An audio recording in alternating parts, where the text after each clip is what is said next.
Good morning, or good afternoon, or good evening, depending on where you may be in the world right now. I am Brian Dugan, Assistant Director for Program Management of the Harvard Ministerial Leadership Program, which is a joint initiative of the Harvard T.H. Chan School of Public Health, Kennedy School of Government, and Graduate School of Education. The ministerial program supports ministers of finance, economic planning, health, education, and other relevant social sectors in pursuing ambitious human development goals on behalf of their countries. Promoting successful strategies and approaches to both gender equality and success for children plays a significant role in achieving these goals, which is why I am honored to welcome our esteemed panel here today to discuss re-engaging and keeping girls in school, which is of critical importance in light of the global pandemic. Approximately 21% of girls in sub-Saharan Africa are not in school, and this number could rise as a result of closures intended to prevent the spread of COVID. Schools not only serve as a place of learning, they are an entry point for child feeding and nutrition, vaccination, and safety programs. Education also serves as a critical protection against child marriage and pregnancy for young girls. The benefits of girls remaining in school can be felt across entire countries. The World Bank estimates the barriers to girls' education cost between $15 to $30 trillion worldwide in lost lifetime earnings. Our hope is that you leave here today from this discussion inspired by the body of work of this esteemed panel. I will turn it over in a moment to Amelia Thompson, who is a graduate student who participated in the Harvard Ministerial Student Policy Research Fellowship this past year, which engages students from across 3 schools at Harvard in a 5-month-long consulting project where they are assigned to work with a ministry in sub-Saharan Africa to research a pressing social issue that was brought up by a minister that participated in the program. She will formally introduce the panel, but I wanted to personally thank you, Madam Executive Secretary, Ms. Murika, Mr. Quintus, and Ms. Wilbard for making time in your full schedules to be with us today. And thank all of you who have logged in from time zones near and far to join us for this exciting conversation. And so I'll pass it off to you, Amelia. Thank you. Thank you so much, Brian. Can we show some emoji love to Brian for those who are attending? We're so happy that you're with us. And we're so excited to see you all. As Brian said, I'm Amelia Thompson. I'm a candidate in the International Education Policy Program here at Hugsy. And this year, I'm just totally overjoyed to bring this panel to you all.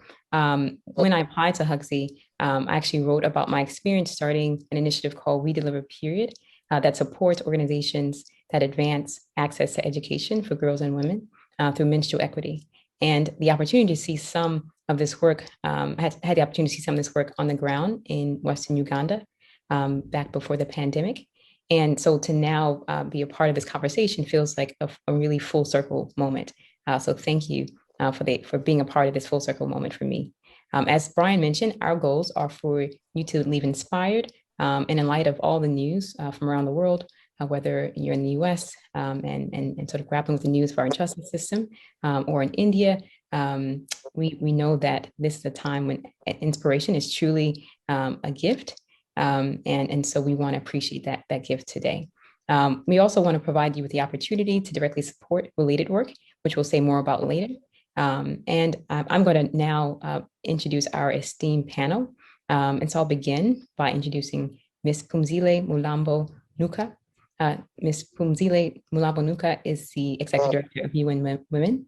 Before being appointed the Executive Director of UN Women from 2005 to 2008, she served as the Deputy President of South Africa. Prior to this, she served as the Minister of Minerals and Energy from 1999 to 2005 and Deputy Minister in the Department of Trade and Industry from 1996 to 1999. She was a member of Parliament from 1994 to 1996 as part of South Africa's first democratic government. Hugsy students will be glad to know that the Madam Executive Director began her career as a teacher and completed doctoral studies in education and technology at the University of Warwick in the UK. Let's thank the Madam Executive Director for joining us today. Thank you. Thank you. Next up, I'm going to introduce Grace Murika. Grace is the country manager for WISER, which helps girls to transcend poverty, HIV/AIDS, and gender-based violence. She worked in both rural and urban settings to design and implement programs focusing on sexual and reproductive health, education, water and nutrition, and child protection. Let's thank Grace for being with us today. Next up, we have Kang Quintus. He is the lead actor and producer of The Fisherman's Diary, which is currently streaming on Netflix. It has won 66 awards so far and was also selected to represent Cameroon at the 93rd Oscars. Kang is often referred to by his colleagues as the method actor because of his intense, passionate, and deep interpretation of characters. Thank you, Kang. We're so excited that you're with us as well. Thank you. Absolutely. Finally, we'll welcome Lydia Wilbard. Lydia is the National Director of CAMFED Tanzania. As a founding member of the CAMFED Association in Tanzania in 2005, Lydia became an active business mentor and leader within this network of young, educated women.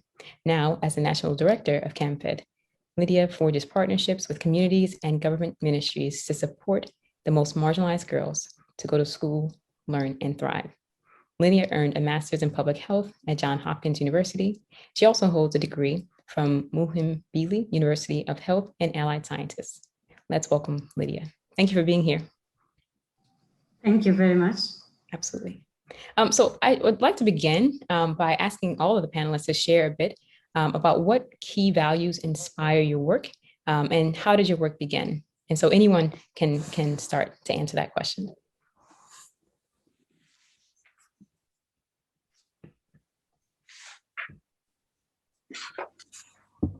Okay. Hello, everyone. My name is, hello.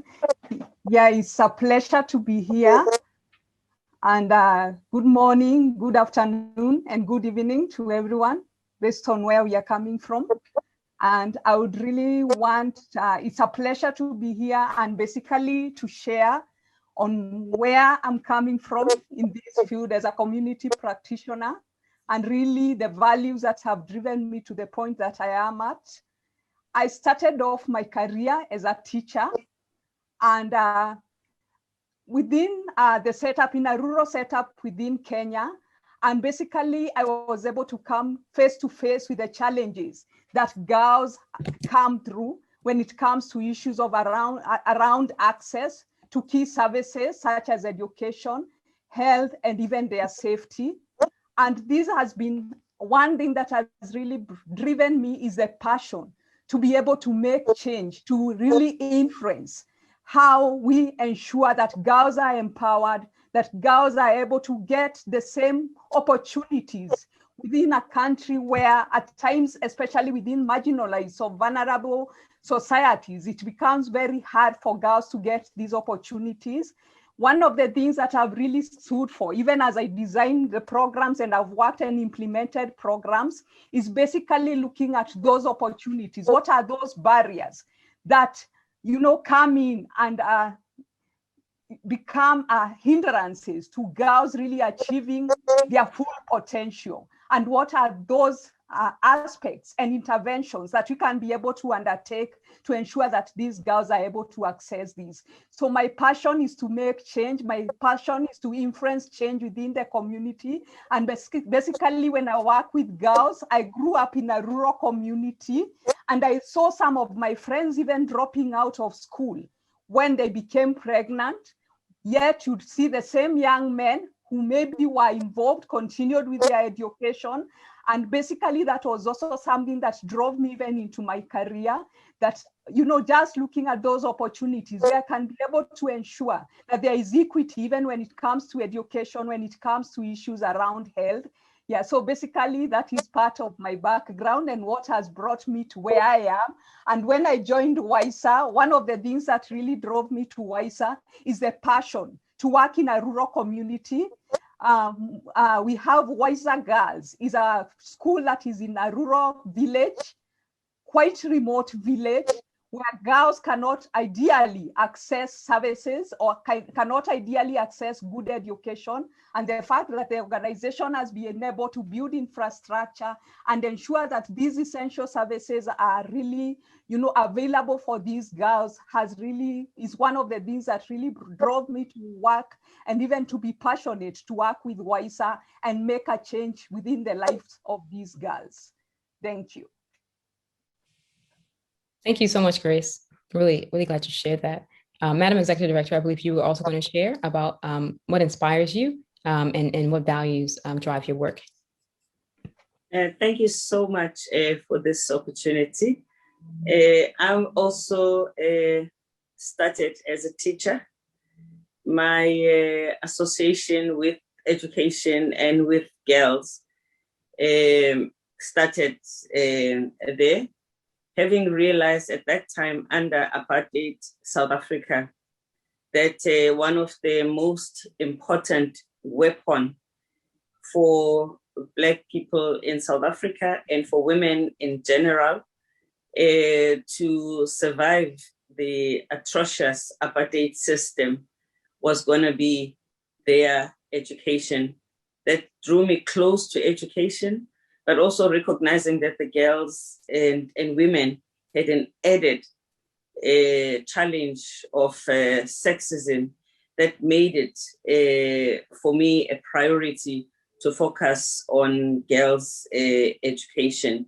But where I am now, so I would say that being a teacher is probably the one job that I've done in my life for which I had some training and very clear role models and standards. And everything that I've done after that has been because there have been people in my life, in society, that I could look up to, and then I could figure out how to do this job. And I guess the lesson for everybody who may be starting a career from there is that it's always important to augment what you learn in a classroom or in a lecturer with what you experience in real life, because those are also real teachers that can make sure that you are versatile in your career. And everywhere I have been, the importance of education has been very clear. In the United Nations, we are responsible as UN Women for, amongst other things, for ensuring the implementation of the Beijing Platform for Action, which is in trouble because progress has been slow and very uneven. And if I look at all the areas where we are failing women and girls around the world, none worries me like education. It is one area that before the pandemic especially, we were making progress, notwithstanding that we still had a high rate of dropouts and high numbers of girls who are out of schools. But this is not out of lack of trying for governments. So you really had a path there that you are fighting and taking forward. But since the pandemic, we have seen a large number of girls dropping out of school. And the challenge for us is that we have to find these girls, bring them back to school, because they are too young to be sentenced to poverty, which is what is going to happen if they don't come back to school. Because of the pandemic, also, we are seeing high rates of teen pregnancy, and teenagers in the main who get pregnant are not becoming pregnant because of consensual sex. So that also heightens the issue of violence against women. And of course, we are dealing with other issues such as forced child marriage that thrives in an environment like this. So our work and my work now at UN Women is really to work with other partners, people like yourselves, for us to try and address these issues. Thank you, Madam Executive Director. Really sobering reminders, especially that point about child marriage. On that note, I'd really love to hear from Kang for you to share a bit about what inspires your work as your film really focused on what happens when a girl ends up not being able to go to school. And I don't want to give away the plot, but I saw it just 2 weeks ago, and I was so moved. I was hopeful at certain points. I cried at certain points. It's really a must see. But would you talk a bit about what also inspires your work?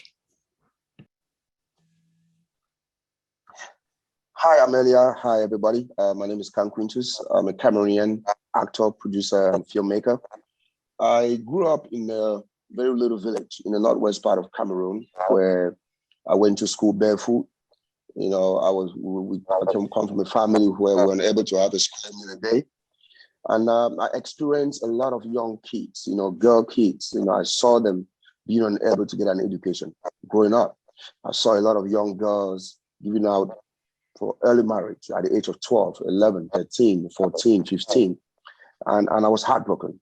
You know, I grew up in a community where you saw a lot of young girls get pregnant at a very early age, and it broke my heart. And growing up, I wanted to touch the community. I wanted to inspire my community. I wanted to tell stories that will educate my community, will tell people to see the other side, the essence of girl-child education, the essence of not giving out our kids at a very tender age for marriage.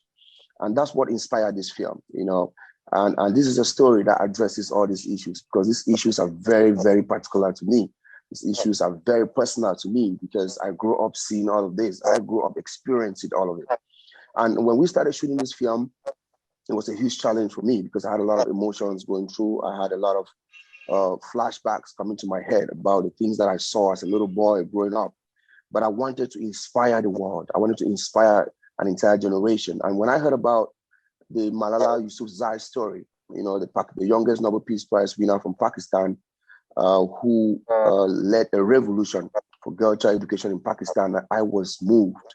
And I wanted to use that spin of that story to inspire kids in Africa, to inspire kids in Cameroon in particular. And I'm very happy with the feedback that we've gotten about the film, because we addressed those issues in the film. You know, you could tell how the little girl, Faith Fidel, the lead actress of the film, how she went through fighting with an entire community of fish people who do not believe that girl children should be educated. They believe that girl children should be given out to marriage. That's where they belong. They belong in the kitchen. And then you see a little girl who is inspired, who is passionate, who is talented, who is motivated to get an education. And all of this, we captured it in the film. And I'm very, very happy that the message was well received around the world. And that's why you see the film, we've been able to garner 72 awards. From the time that we signed up for this panel, we had 66. We just won 6 more awards in India the other day. And it's a very touching story. It's a very inspiring story. And I'm calling on everybody out there to go and watch this film. Parents, kids, you know, young girls, watch the film and get inspired, because it's a very inspirational story.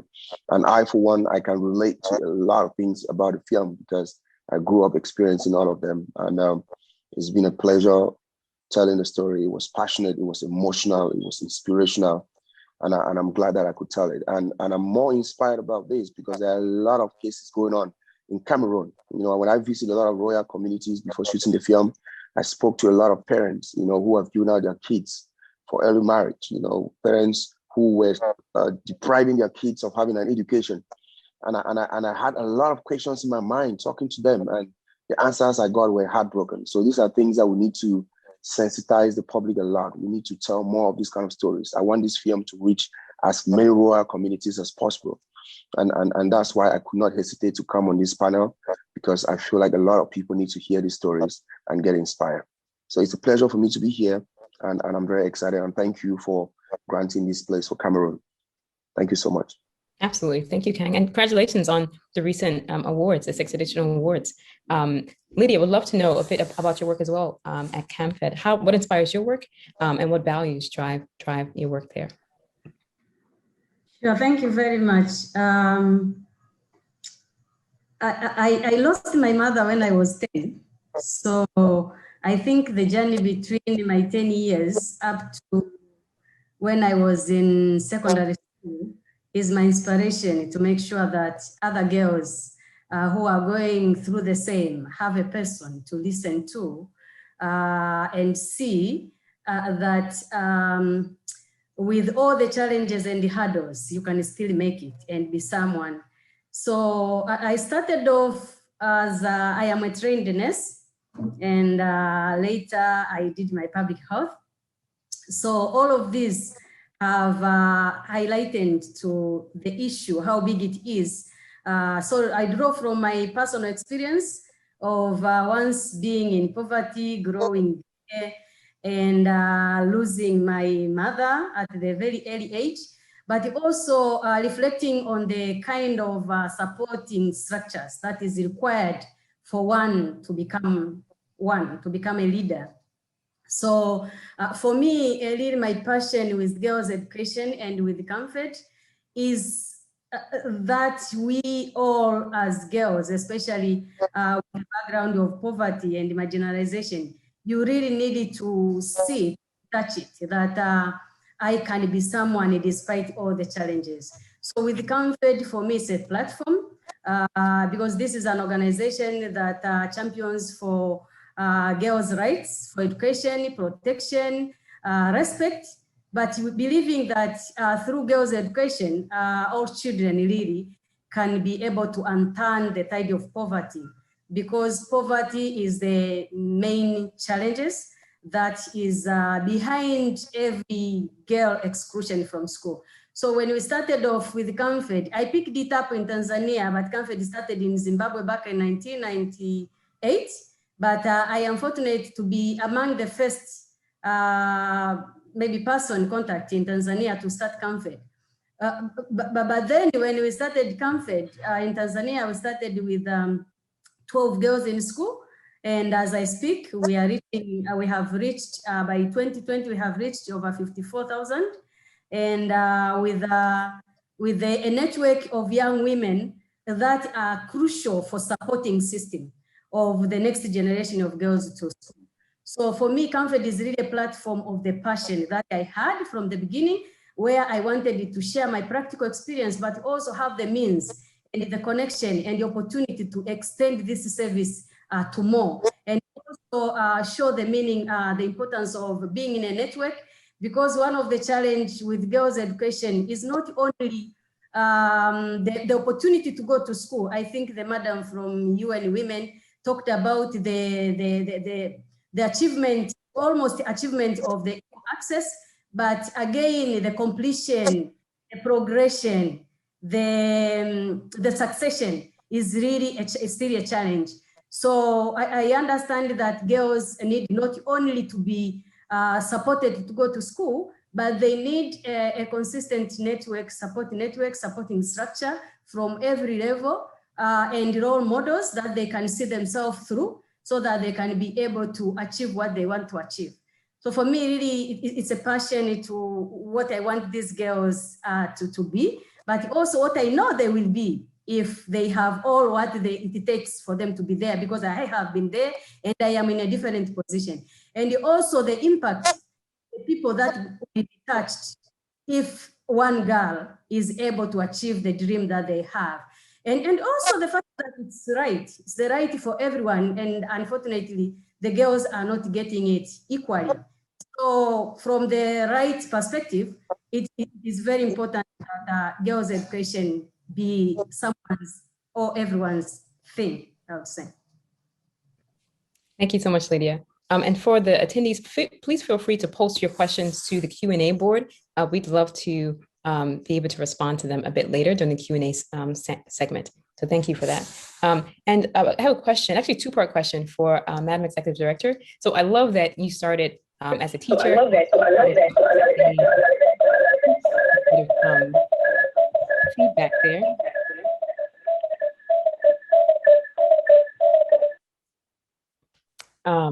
I also started out as a teacher. I was a math teacher, middle school math teacher. But I'm curious, when you began as a teacher, did you imagine that you would go on to have truly global impact? Did you have your sights set on public office or working in government when you began as a teacher? And then the second question is that you, in your role as the Executive Director of UN Women, you said that education is the closest thing we have to a silver bullet. And so during these times when resources are so scarce due to COVID, can you speak to the importance of investing in education and closing the digital divide? How can this be a game changer for girls and women? Thank you very much for that question. Indeed, starting with the fact that as a teacher, I just did not have at one point an ambition that was bigger than ensuring that I get good education outcomes for my students. From one job to the other, it's not as if this was a great plan. And I think many of us would find that from one job to the other, it is not as forward, but the previous job almost prepares you for the next jobs and opens up opportunities for the next job. The important thing is to be available to make a move, to take full advantage of opportunities that are presented to you, and to have the sense of adventure, but maintain a certain core values of yourself, which you can take with you from job to job, something that makes you recognizable and believable as a person. For me, the love of seeing people get educated, get supported to bring out the best in them is something that I take with me wherever I go and wherever I've left. And of course, the focus on women and youth is something that I also, it doesn't matter what job you give me, I will find an angle for education, for women, and for job, because also those three things are actually very fundamental in anything that you do, whether you are working in a manufacturing plant or you are working in a public sector institution. You can actually weave those into your job. And as far as education is concerned, there is nothing that we do and want to do well that does not need education. And it doesn't matter what type of education. It could be emotional intelligence that you need to enhance, because that can make or break an A student if that part of themselves is not developed. So that's an important aspect to pay attention to. It could be hard skills that are needed to make sure that the job is well done. Anything, it's important that wherever we are, we don't tolerate mediocrity, that we push for people to be the best they can be, the best versions of themselves wherever they are. And at this point in time, when the pandemic has created the kind of havoc that we see in society, indeed, digital literacy and the infrastructure is important in Africa.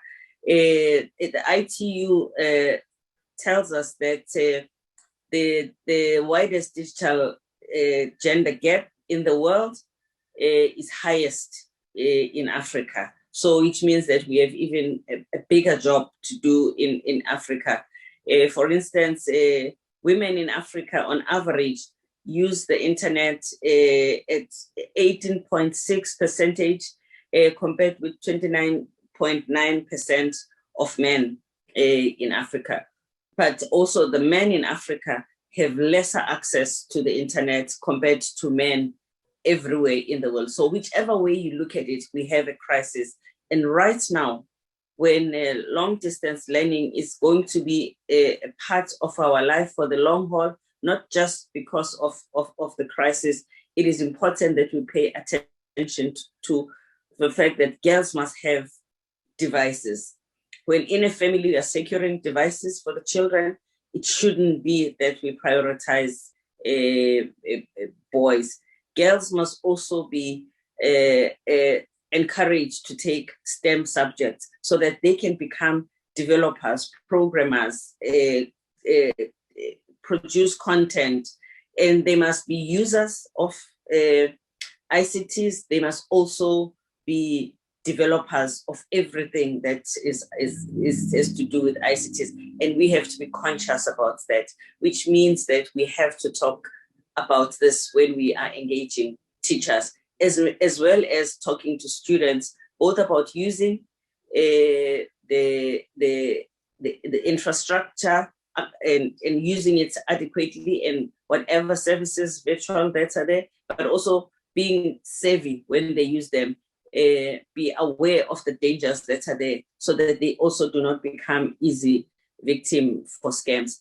I run a foundation in South Africa that is focused on training teachers for digital literacy, because it was clear to me that in order to get girls and children in general to be the early adopters that they tend to be, we need to make sure that teachers are early adopters so that teachers do not become barriers, because if teachers are not on board, that could actually impact on the children and the students negatively. Very important. Thank you so much for sharing that. Grace, and actually to those points around the pandemic and what it's meant for in light of the digital divide and distance learning being a thing, not just of the current, but of the future, we'd love to hear a bit from Grace and Lydia about how the pandemic has impacted your work, and if there have been any new innovations that have emerged during this time that have helped facilitate your work with girls. Thank you. And basically, I want to start by saying that in Kenya, we have that education and health are intertwined for girls. So anywhere where we have issues around health, then you'll also have an impact on education. And basically, when you're looking at health, you'll have cases of girls dropping out of school because of teenage pregnancies. You'll have girls dropping out of school because of child labor. You'll have girls even dropping out of school because they lack basic facilities or even basic essential services and supplies such as sanitary pads.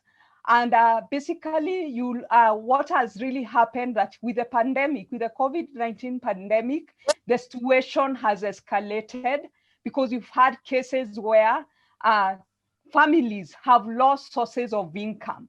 And for WISER, we have that where WISER is working is a village where it's a fishing village. And we had even restrictions within the government, with government restrictions. Then it meant that these fishermen cannot even go out at night to be able to fish and really get resources that they can be able even to provide for their families. Then again, with the long closure of the schools, then it means that families were overburdened and they could not even be able to take care of their children.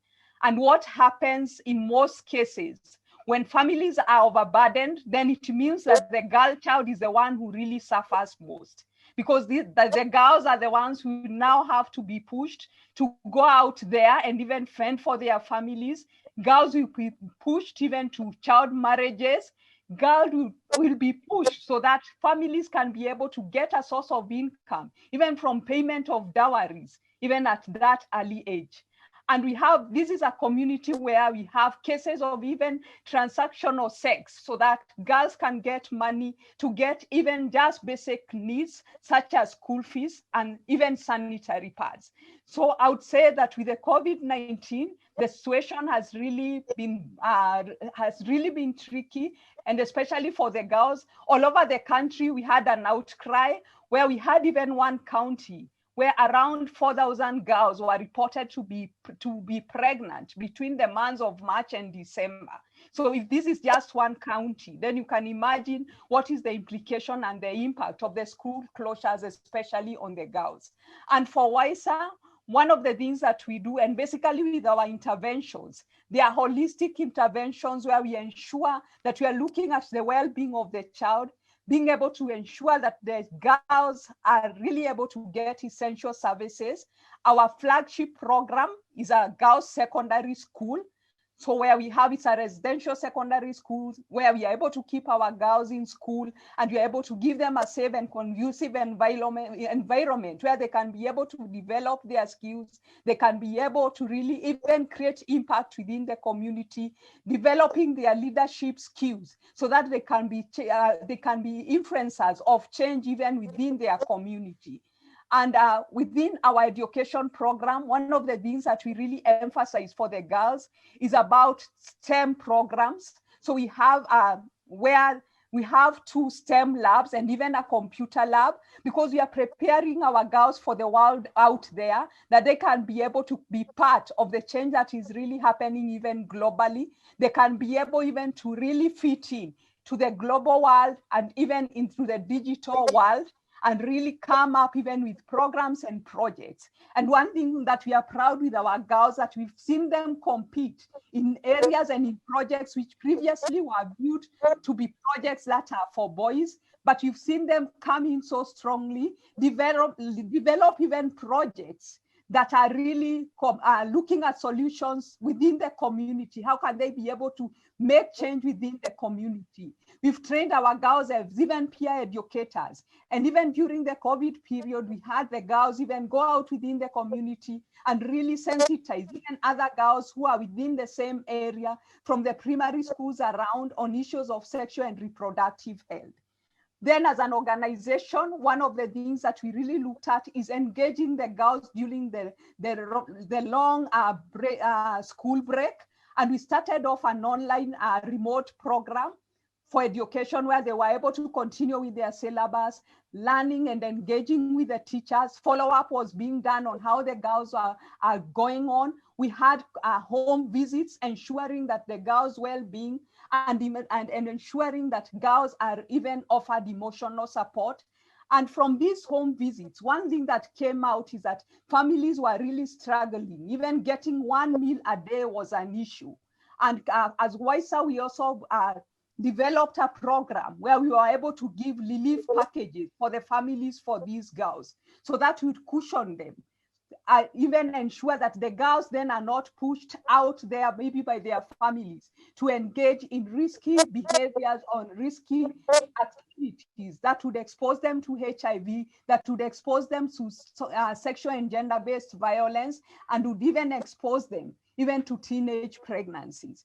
So we've been there supporting our girls. And one of the other things that we really do for our girls is that no girl is left behind. Even for those girls who get pregnant, then we are able to support them in our program. They are able to continue with their education, get a break, go and deliver, and come back and continue with their studies. And this has ensured that we have 100% graduation of our girls, and with 93% of these girls being able to join colleges and even universities in an area where 9% of the girls within that region do not even complete secondary school. So basically, COVID has really brought out the issues, and especially around digital learning, that this is the way to go. And we really need to really empower our girls to be able to fit and be able to compete in different platforms, and be able to compete even for the opportunities that are out there, and really be able to make change within the community and to influence even issues around empowerment, both at the national and even international level. Thank you. Thank you so much for that, Grace. Just as a reminder to the attendees, please feel free to post your questions to the Q&A board. We are going to have some time toward the end to hear from you all, to answer some of your questions.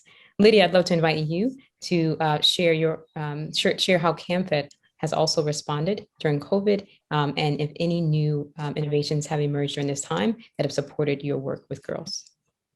Sure, thank you very much. I will also agree that it has been challenging and still challenging in terms of education system everywhere, but perhaps more than in sub-Saharan Africa.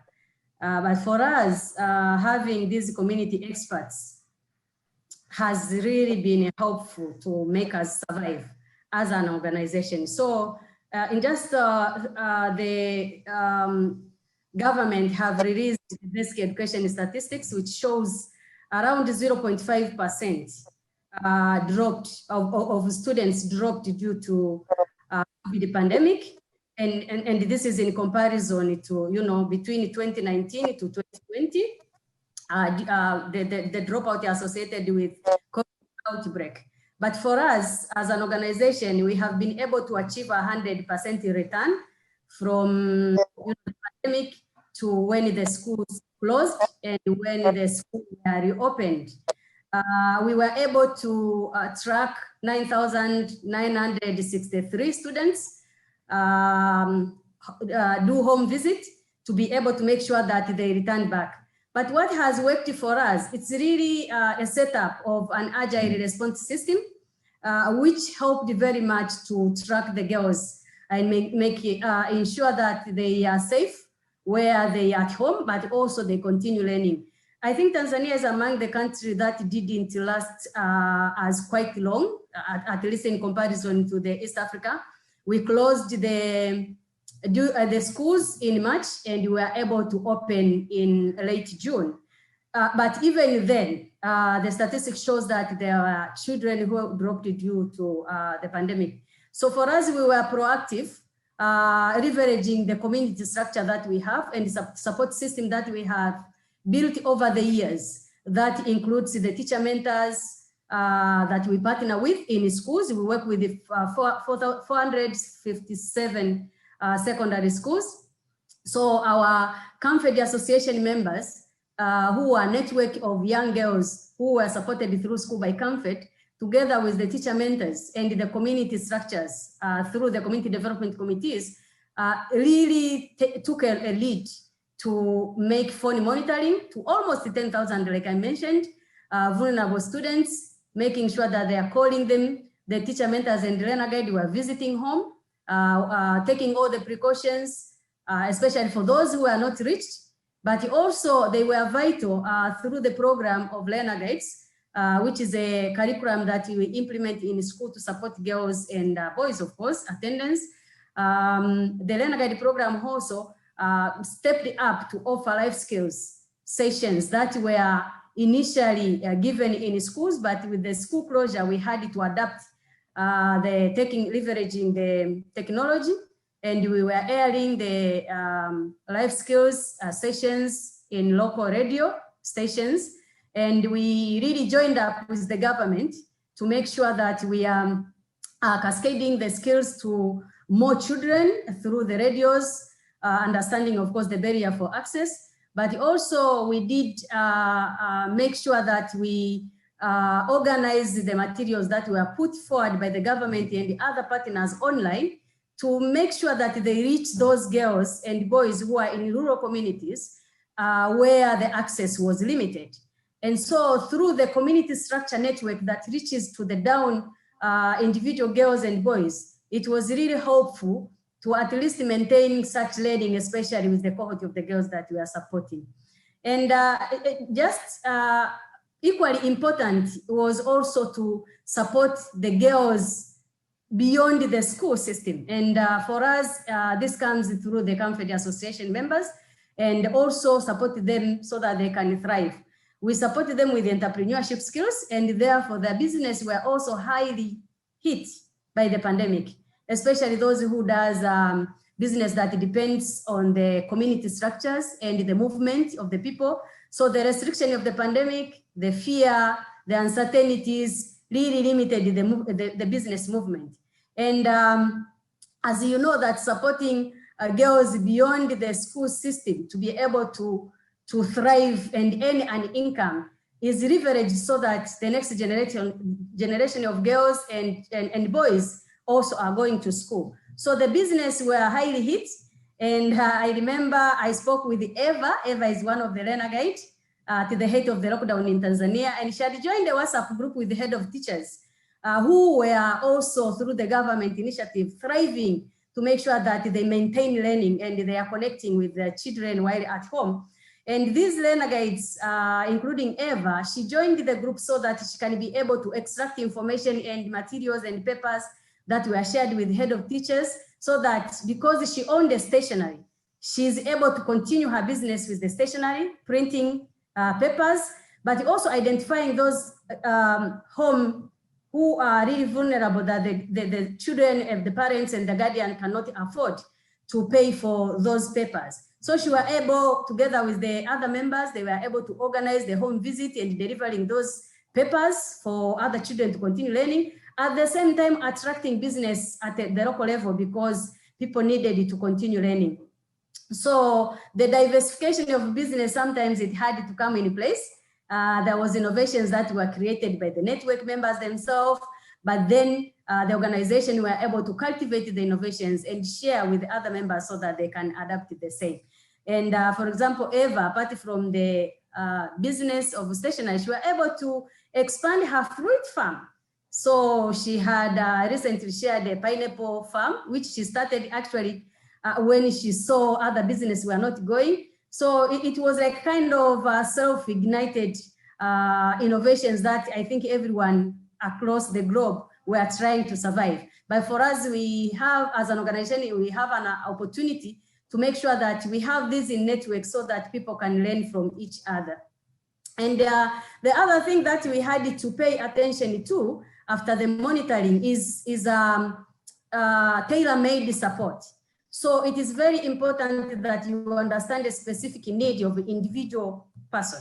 So the monitoring that we did were able to give us the ABCs of which other girl is needing and this other girl is needing. So we found out that there was issues of accessibility, of information, even the information around health from the government. So through that, we were able to organize through our WhatsApp platforms of the young women, which is now totaling over 19,000 across the 32 districts in Tanzania, so that we use the platform to disseminate the information, organize it in a way so that the people who are in the grassroots, they are able to share that information. But most importantly was also looking at who cannot access technology, and for us to come up with the partnership with the school to organize how they can actually open up opportunity for some students to do borrowing of books and all sorts of things that they can keep them going.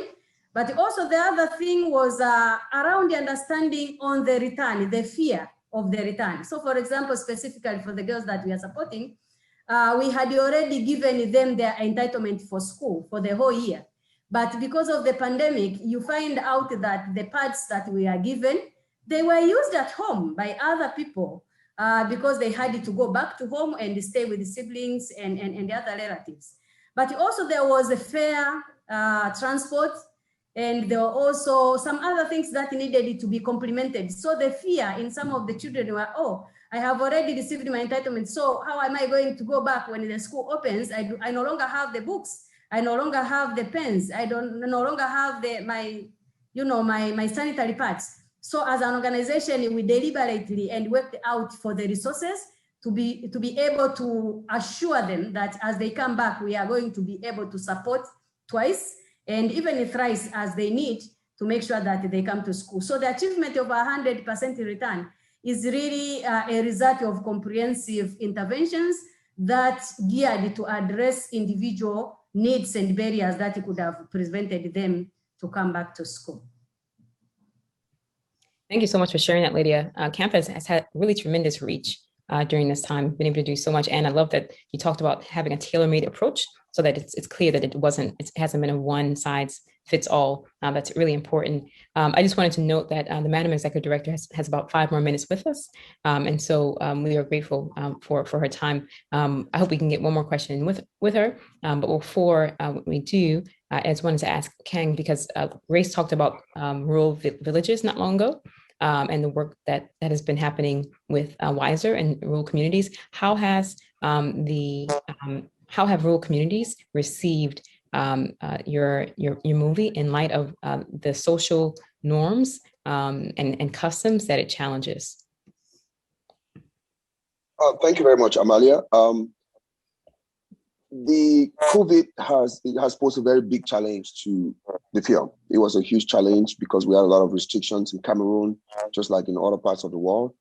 And the objective of this film, like I stated at the beginning, was to sensitize the communities, was to sensitize a lot of families, a lot of young girls about the importance of girl child education.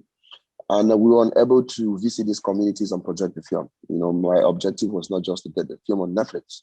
I wanted to make sure that the people that are impacted by these vices watch the film and get inspired, you know, that they can watch the film and see themselves and see the importance of sending girl kids to school. And we were really unable to achieve this 100% because of the restrictions from COVID. But right now, we are currently talking to UNICEF. They have been very receptive of the film as well. And we are looking at avenues and how we can go to these royal communities and project this film. You know, go to all these places in the little villages in Cameroon and let a lot of girl kids watch the movies, let parents watch the film and see how important it is to let girl kids decide their future, how important it is for a girl child to get an education, and to discourage the idea of letting girl kids be given out for marriage at a very tender age. So we are currently talking to UNICEF, and I'm looking forward to as well, you know, to have a conversation with I think it's Mr. Phumzile Mlambo, the executive director of UN Women. Let's see how we can take this film and inspire kids, you know, around the world. In some parts of the world, you know, that these things are still being practiced in very high numbers. And at the beginning, it was noted that about 21% of girl kids around the world are still unable to get an education. And these numbers are projected to increase. So this is a very big issue that international organizations should look into. And I'm very open to screen this film in royal communities around the world, wherever it is required, so that we can pass the message across. We can inspire young girls around the world, just like Malala Yousafzai inspired kids in Pakistan. Let's use this film as an instrument to bring about change, you know, to inspire these kids and give them hope that there is always hope for the future. So I'm looking forward to that. And I'm calling on every other international organization that is interested in using this film as that tool, as that instrument, as a weapon to sensitize. I will make the film available so that we get the message across to every community in the world. Thank you. Thank you, Kang. Really important. And for the attendees, if you haven't seen it, please do check out The Fisherman's Diary on Netflix, currently streaming. I just wanted to ask the Madam Executive Director before she leaves, if you would speak to briefly how you would recommend the attendees advance gender equity across several spheres of influence, whether it's education, academia, philanthropy, or the arts. Well, I think everyone who is on this call definitely has a contribution to make, because you already have some capacity, you have agency that many other women and young boys and girls do not have, and they are struggling for their survival. So it is important for all of us, wherever we are, to always look for an opportunity to seize so that we can improve the lives of other people who are not there with us, but improve the lives in such a way that we are also giving those people their own agency so that they can be protagonists in their own story. Not that we replace them, not that we have become their spokespersons, but we open the space so that they can be there. I want to highlight the fact that young women and girls, teenage girls, are amazingly dynamic. If they get an opportunity to be supported, something that we can do in different ways, whether it's through mentoring, whether it's through finding opportunities where you can recommend them, they get there and they seize the moment. I see it every day. So my call is just for us to make sure that we make the paradigm shift and understanding that we actually have in Africa just amazing girls who are waiting for an opportunity. We must also have the patience to support people when they fall, because all of us, whatever we do now, at some point, people had to tolerate and accommodate us and support us. So we have a responsibility to return the favor, to always think about, whenever you climb, think about who else you are lifting with you. Never never climb alone without lifting anyone. In Africa, this is a luxury we just cannot afford. This is something that is still a task of this generation and probably will be the task of the next generation. So let's keep it real by making sure that we're lifting everywhere we go. We don't have to know the person. As long as we see an opportunity for someone to be lifted, let's just do it and make sure that we are pathfinders wherever we are. Thank you. Thank you so much for being with us, Madam Executive Director. Really appreciate your time. Thank you. Thanks. I want to share a question that was posted to the chat. What someone asked, what's the role, what's currently happening so that boys can be allies in these communities? So the film, for instance, Kang's film, The Fisherman's Diary, is one great example to build this sort of sense of allyship. But just curious if either WISER or CAMFED are doing any work to educate boys so that to sort of address stigma and to address taboos that are associated with girls advancing and achieving equity. Hi, I am ready to come in. Yeah, yes, sure. So CAMFED, the vision of CAMFED is a world in which every child underline, every child is educated, protected, respected, and valued, and grows up to turn the tide of poverty. But we understand the barrier and inequality that has been there for girls. And we understand the potential and the power that will be created if girls' opportunities for education are multiplied and supported to become leaders of change. So with this, we work with boys in schools that we partner with to make sure that they also understand that this program is not about girls. It's about creating opportunity where there isn't any, but also that we work together with them to make sure that they also can create other opportunity for others and for themselves. So for example, we have a specific program that is called a Learner Guide Program, My Better World Program, if you want. This is a well-being, life skills and well-being curriculum that is implemented in all of our partner secondary schools as we speak. And the program is led by the young women who are trained. And so it is delivered in the classroom with both boys and girls. So the purpose is to build these important skills from the beginning, while the boys are still in secondary school, so that they understand that they have a role to play in creating a better world for themselves and for others. But also to understand that they are also not immune to what is going on, and that they might not be affected by the issues that relate to girls. And also that they don't feel that they are excluded, so that they also support and create a supporting system.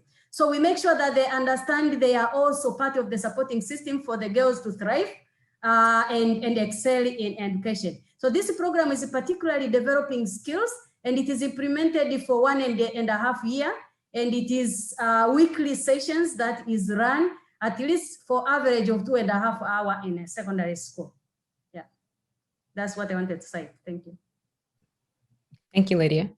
I don't know if Grace, if you wanted to respond as well. Yeah. For WISER, we are also running a program. We have the school where the school is basically for girls, but we also have a sexual and reproductive health program where we have our own girls who've been trained as peer educators, and they're able to go out to the neighboring schools, which include both boys and girls, and really engage with them and just bring out issues around sexual and reproductive health, giving information that will help both the boys and girls to be able to make informed decisions.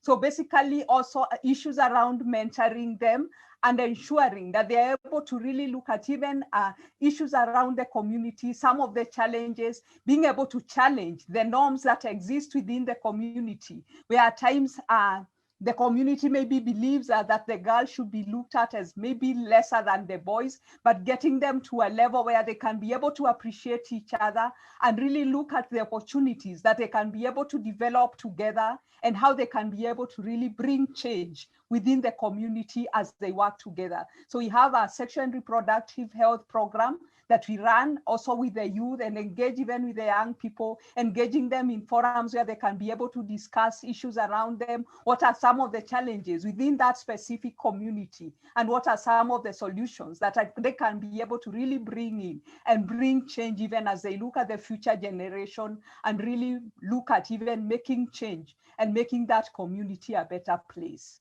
Thank you. That's terrific. Thank you for that. I have another question from the chat. So I'm going to ask, there are two questions. One I'm going to read, it's in the chat. And then after that one, I'll ask Damilola if she wants to come off mute to read her question. But the first one is what work are you all doing currently to help respond to the mental health needs of girls and mental illness among girls? Are either CAMFED or WISER doing anything to respond to the mental health needs of your students?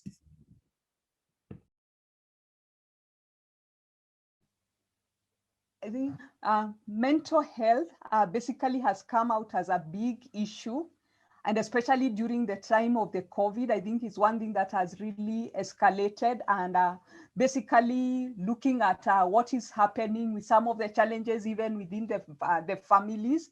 And for WISER, we have a structure within the school, which we call Houses of Wisdom, where we've been able to bring, to put together our girls in cohorts, where they're able to come together, discuss issues that really affect them.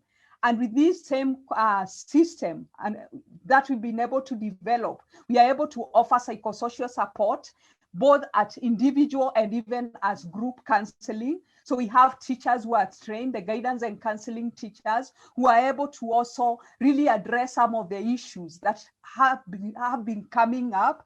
And one of the things that we've also developed is what we are calling talking boxes, where the girls are able to share and really bring in any issues. It's kind of a suggestion boxes where they are able to drop in any issue that they are facing. And then with that, then we are able to bring to really tailor-make programs that ensure that the individual needs, the individual mental needs of these children, of the girls, are really taken care of.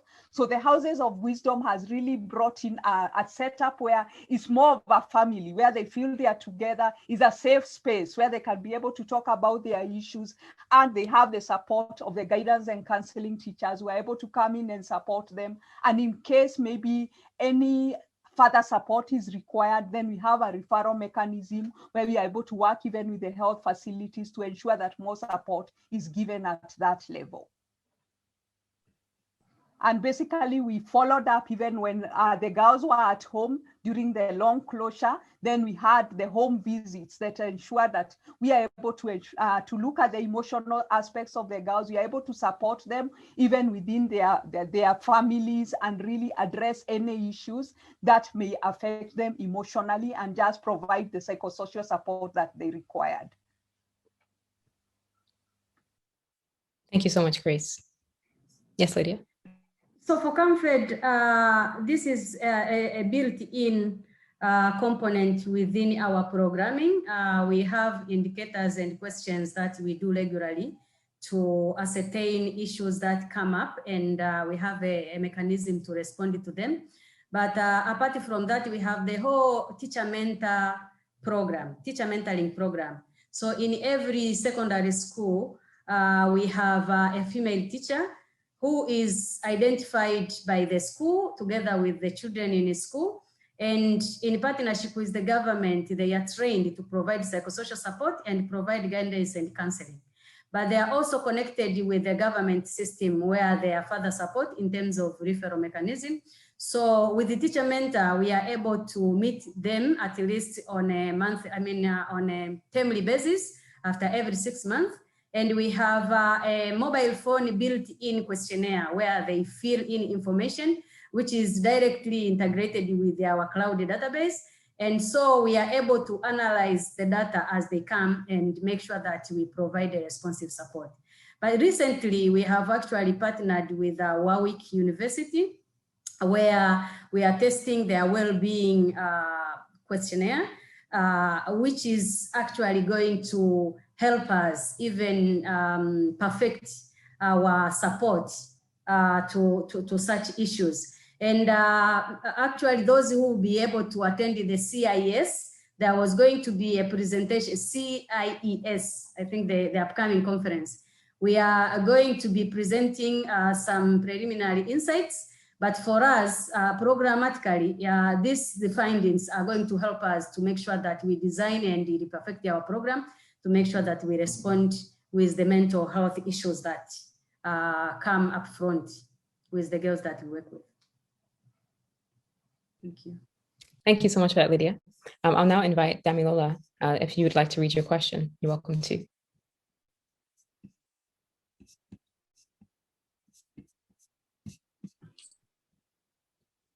Hello, can you hear me?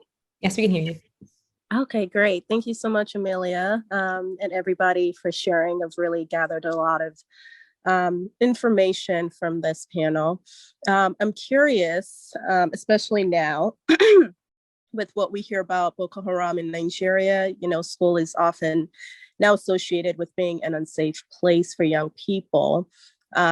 So with, you know, this plight, what are some ways that we can address this as families are fearful of sending their children back?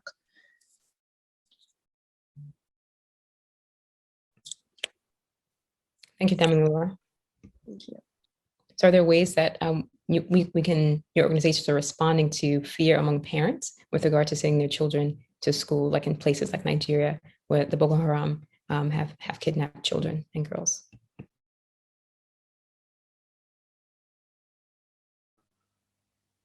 For the Kenyan perspective, it's quite interesting because what came out for us is that the schools are the safest place for their children. And basically this came out for the long break that we had with the lockdown for COVID. We had issues where children turned into drugs. That is when we had high cases of teenage pregnancies. That is where we had even many children even getting into child labor. So it's quite a different perspective that schools have been indicated and reported to be the safest places for our children. Because again, when you look at then the home environment, where families also are maybe strained and really stressed because of COVID, then we have high cases even of gender-based violence. So the escalating cases, again, the children are really exposed to these. And one of the things that was really coming out, even as people were advocating for the reopening of schools, is that we would lose quite a lot of our girls, would lose even the boys if they really continued to stay at home. So quite a different perspective. So for me, on the question, I would think this will need to be addressed as a wider preparedness, country preparedness for disaster, for just like the way we were caught up by COVID, which no one had to know what to figure it out. So I think that some of the disasters like the Boko Haram would come for us to really make sure that our education system, we have a way of preparedness for such, and probably enhance our protection system.